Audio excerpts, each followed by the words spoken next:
From history, it's exceedingly evident that human rights of the indigenous become a subject of reflection only after the indigenous have been rendered extinct. Kashmiri Hindus are the indigenous people of Kashmir. It is this people who, over centuries, built a distinctively rich culture and intellectual system, deep rooted in the pursuit of self realization. Unfortunately, this purposely non-violent and knowledge-seeking community has also been at the receiving end of many vicious incursions. The most recent one in the late 80s that led to their mass exodus. Like many of my friends, I was too young then to have a vivid memory of our migration. However, every time my parents express that story, I can't help but imagine how disheartening a time that would have been. We lived in Habakadal, a downtown settlement on the banks of River Jhelum.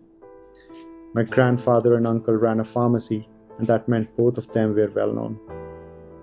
In the winters of 1989, a neighbor came crashing on our door.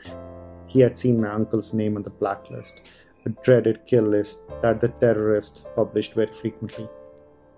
This, of course, was one of the many ways of intimidation. These radicals would use loudspeakers to broadcast a vitriolic proclamation for Azadi. They would call for a Kashmir without the Hindu men, but with their women.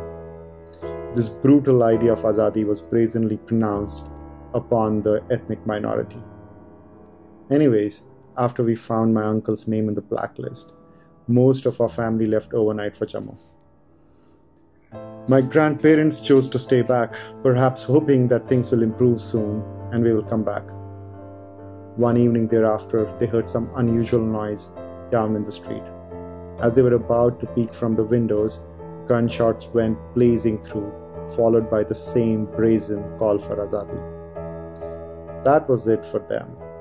Soon after, on a curfew-ridden cold morning, they somehow managed to book a bus, carrying with them whatever few valuables they could collect from our 3-floor, 10-roomed ancestral home, never to see it again. Ours was still a less painful separation. Countless people from the community were tormented, raped, killed, and then rendered homeless. Not even a single FIR was ever filed. For a community to remain nonviolent and progressive even after centuries of repetitive incursions speaks of how rooted and real their value system is. However, this progressiveness should not come at the cost of justice that has been delayed. And delayed because of temporary Article 370 that gave constitutional shield to the beneficiaries of status quo in Kashmir. How could this be even compared with the unavailability of internet for a few weeks? Colonel Tikku captures this plight in his book Kashmir, its Aborigines and their Exodus. Here's an excerpt, quote, "With fear in their bruised hearts and tears streaming from their eyes, Kashmiri Pandits bade adieu to their homes, to the rows of their poplar trees in the lawn, to the river banks dotted with shikaras and bucks, to the magnificent chinars, to their livestock, to their almond trees in full bloom, to the snow-covered harmuk, to whatever was still left of Kashmiriyat, and above all, to all that their homeland represented, the land in which the ashes of their forefather lay mingled." In some places the neighbors cried, but they mostly hid themselves, lest they be seen by the radical elements to be sympathizing with the Pandits. Caravans of buses, trucks, and taxis with puzzled and anguished men, women, and children huddled together, looking like sheep being taken to the slaughterhouse, searching questions writ large on their faces. Unquote.